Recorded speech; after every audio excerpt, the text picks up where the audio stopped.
Bonjour à tous, nouvelle vidéo aujourd'hui pour vous parler du carré, de son avancée et puis de quelques erreurs qui ont été commises pour vous aider à ne pas commettre les mêmes erreurs. Alors comme vous pouvez le voir, tout est à peu près sorti, les facélies, les céréales et les fèves. Seulement les fèves ne sont pas sorties en si grande quantité que ça.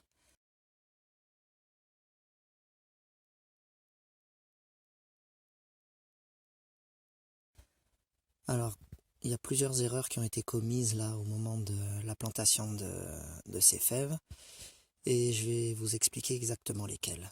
La première, c'est le foin.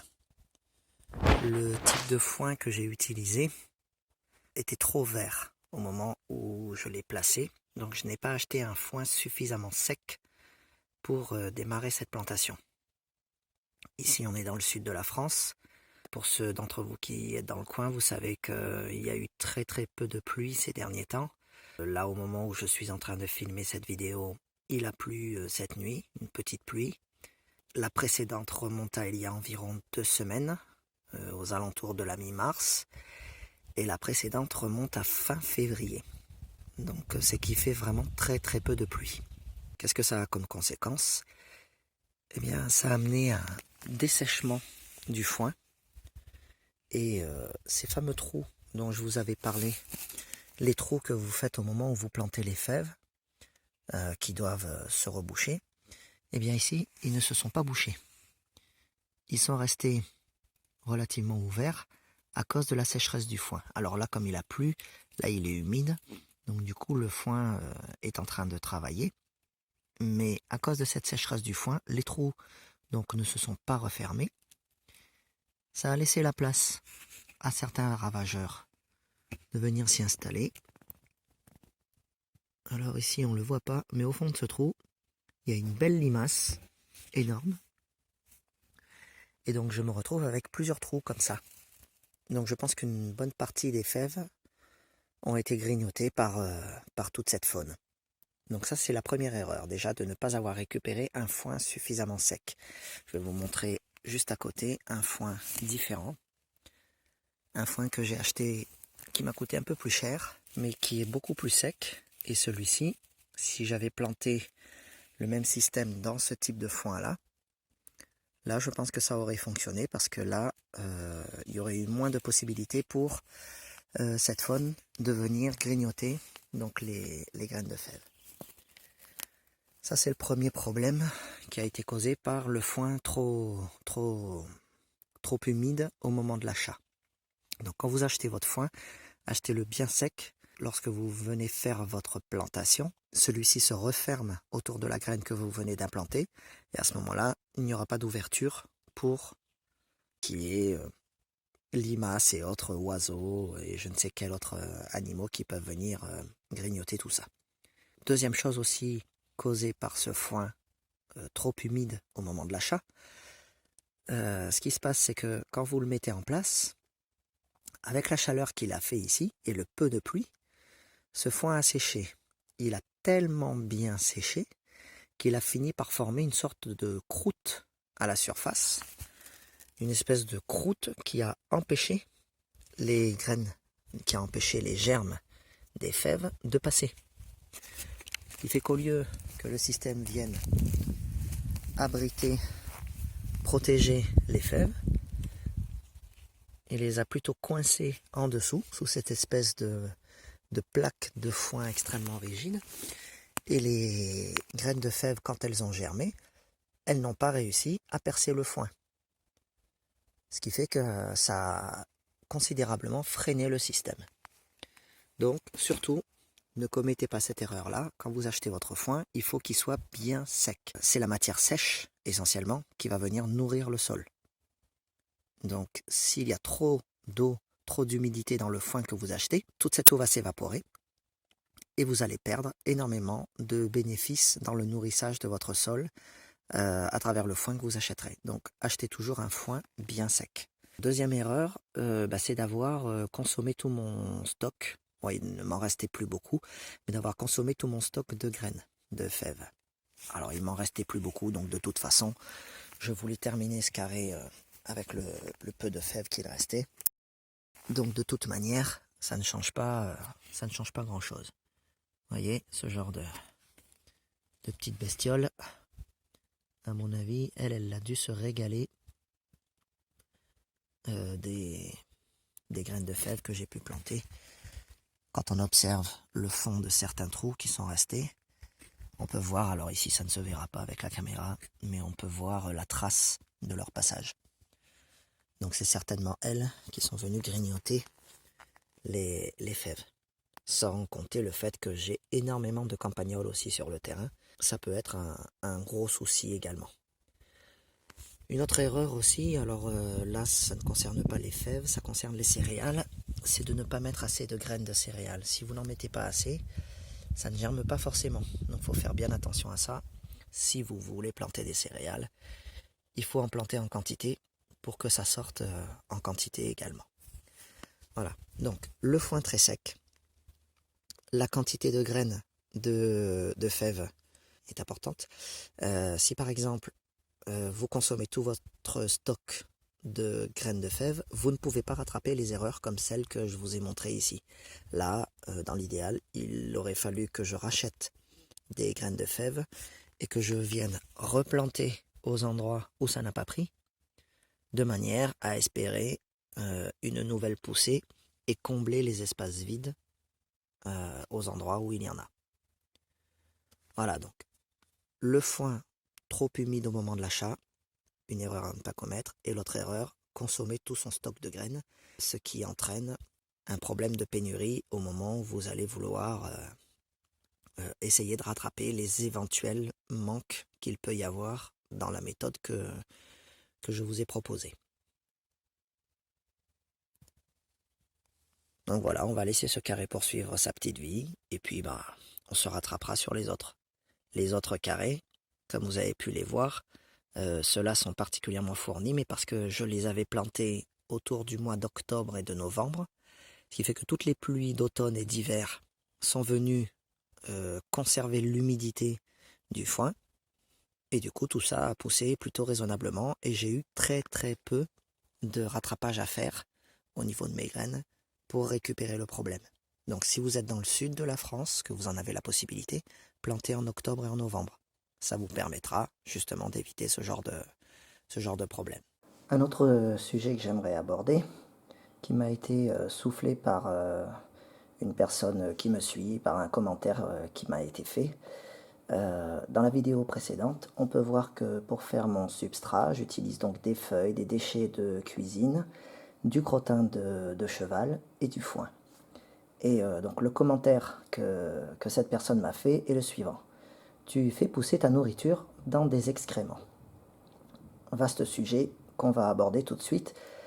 Et on va donc commencer par décrire ce que c'est exactement que la terre.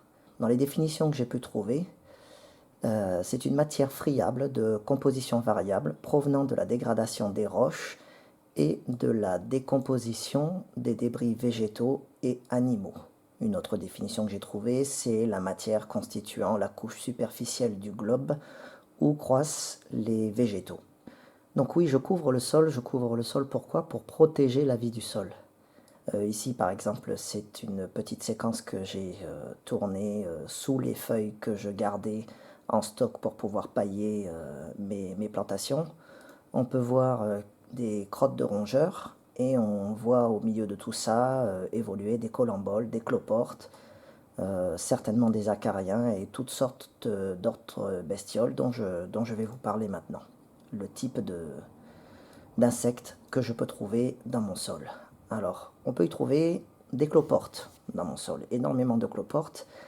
Et comme vous voyez, ce sont des animaux qui sont détritifhages, donc qui vont manger les détritus et qui s'alimentent essentiellement de matière végétale en décomposition. On trouve également des colamboles. Alors les colamboles, si vous lisez un peu cet encart, si vous vous renseignez un peu sur la question, vous verrez qu'il en existe 8000 espèces actuellement et on n'a probablement pas encore identifié toutes les espèces de colamboles qui existent.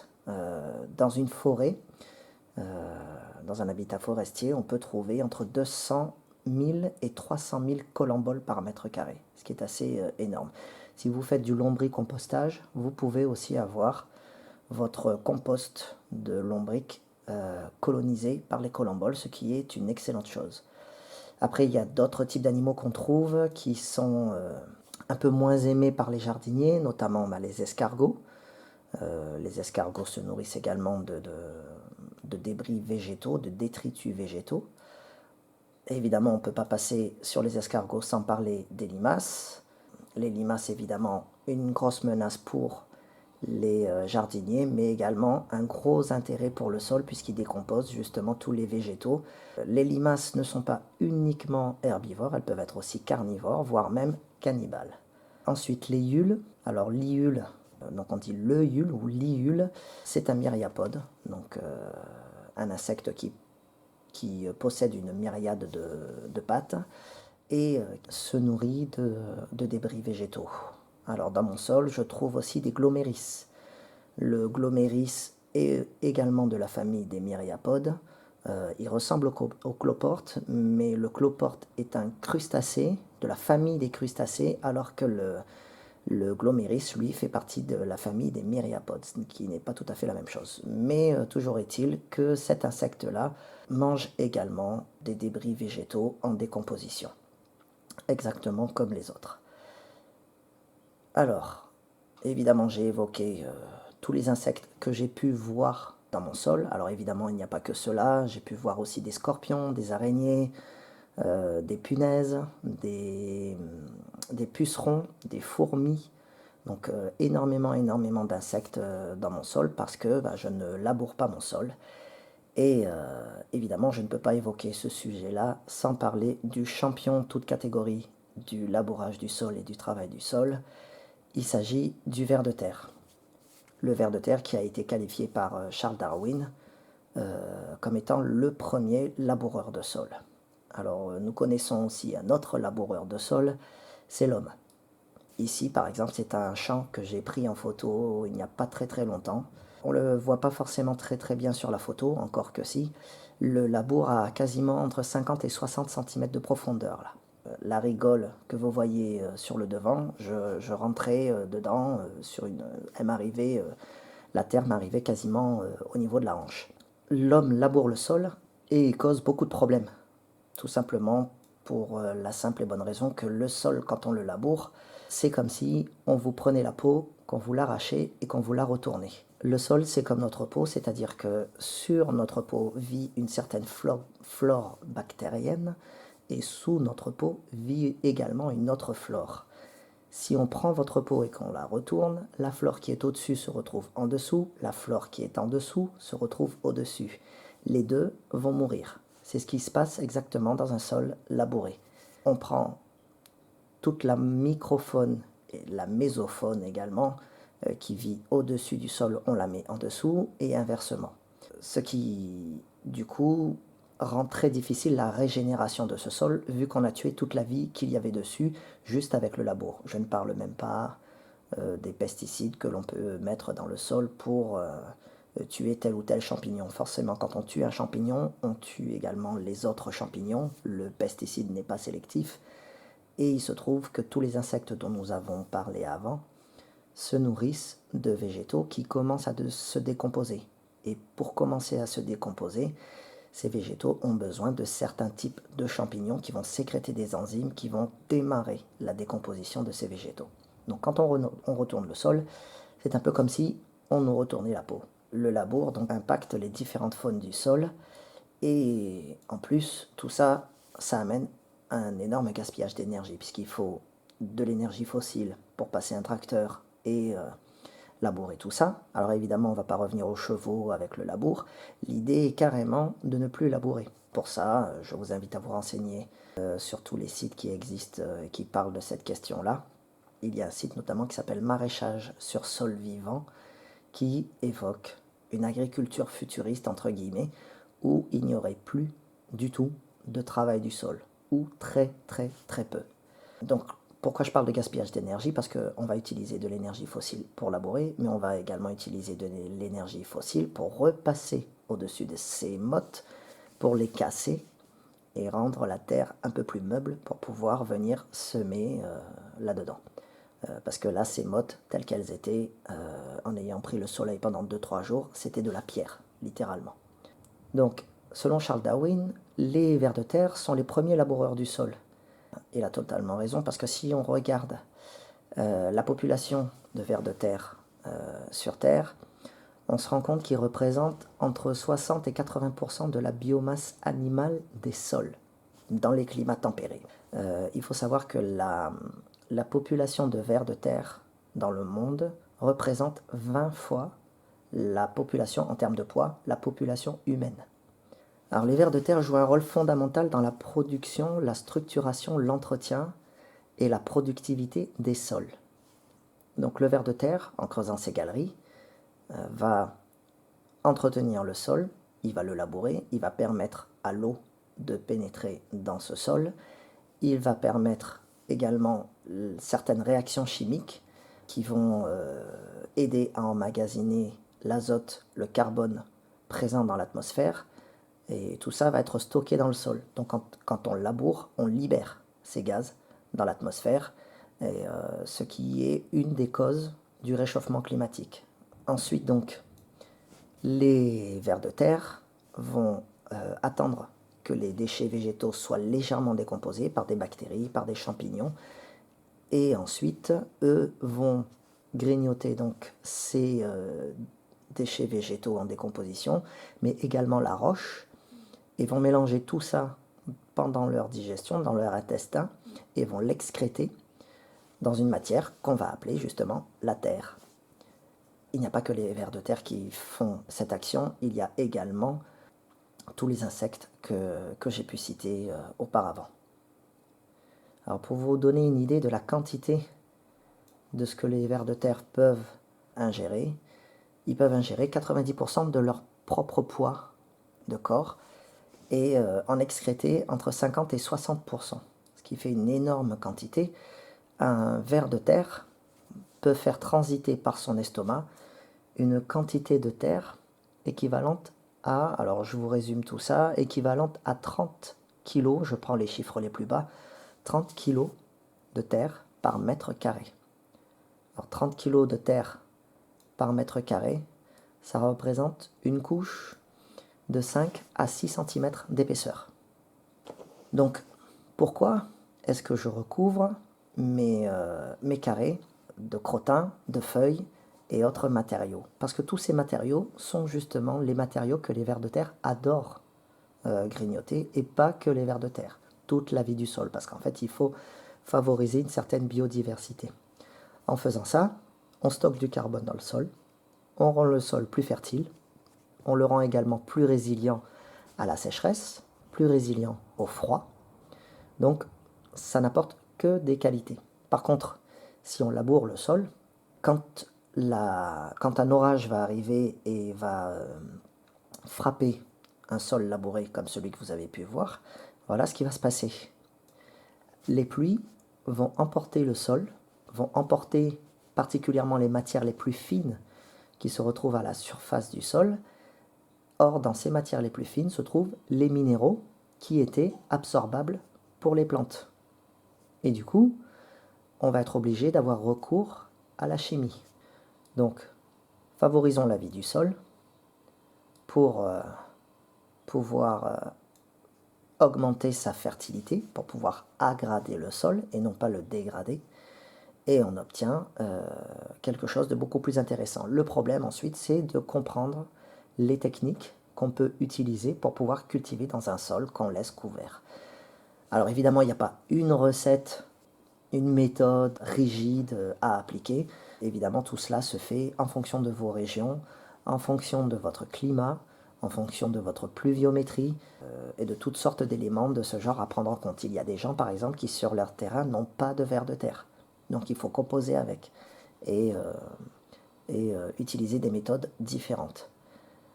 Alors moi, ça fait pas très longtemps que je cultive dans mon potager, mais j'ai appliqué cette méthode depuis un petit moment Et voilà ce que j'obtiens, par exemple, dans un carré où j'ai laissé des feuilles se composter pendant à peu près une année. Au bout d'un an, eh bien, on voit quelques vers qui apparaissent ici. Ce sont des vers épigés, des vers qui vivent à la surface de la terre, qui eux se contentent uniquement de manger les débris végétaux et se reproduisent à une très grande vitesse. Mais on peut trouver aussi d'autres types de vers, comme celui-ci. Alors, je n'ai pas une grande connaissance des vers de terre, mais celui-ci, vu sa couleur très claire, ressemble à ce qu'on appelle un ver anésique, c'est-à-dire un ver de terre qui a un gésier qui est très en arrière dans le corps. Le gésier du ver de terre est ce qui lui permet de manger et de la roche et des débris végétaux et de broyer tout ça pour en faire donc des excréments que nous appelons la terre. Et donc, en favorisant leur développement, on obtient ce genre de bestioles, ce genre de vers de terre assez conséquents qui vont vous créer un sol particulièrement amélioré et dans lequel vous n'aurez aucun mal à faire pousser donc tous vos légumes. Donc pour revenir aux commentaires que cette personne m'avait fait, eh bien oui, je peux dire que je fais pousser ma nourriture dans des excréments. Pourquoi? Les vers de terre adorent le fumier. Les vers de terre adorent, alors pas toutes les espèces de vers de terre, mais certaines espèces de vers de terre adorent le fumier. Donc effectivement, mettre du fumier le plus frais possible dans ces carrés, ce n'est pas une chose totalement idiote à faire. Alors évidemment, moi je le fais avec du fumier de cheval. Donc je peux le faire de façon directe. Par contre, si vous utilisez d'autres types de fumier, il faudra faire attention, il faudra peut-être les laisser composter un peu avant ou préparer vos carrés à l'avance, par exemple un an en avance, pour que la vie du sol s'implante dans votre carré, pour que ce fumier se composte grâce à la vie du sol, et ensuite, au bout d'un an, vous pourrez éventuellement planter à l'intérieur. Voilà par exemple une solution qui est envisageable lorsque vous utilisez des matières qui sont un petit peu plus nocives entre guillemets, parce que la nocivité du fumier, je ne la connais pas réellement, par contre je connais bien la nocivité des pesticides. Donc oui, effectivement, on peut dire que je fais pousser ma nourriture dans des excréments, on peut le voir comme ça, mais en réalité, nous le faisons tous, puisque finalement, la terre que nous connaissons, la terre arable, elle est le produit de la décomposition, justement, de toutes ces matières qui tombent au sol. La terre arable est le résultat de la digestion et de l'excrétion des matières minérales, animales et végétales par la micro, méso et macrofaune. Voilà ce qui résume un peu le propos que je viens d'aborder avec vous. Voilà, je vous dis à la prochaine.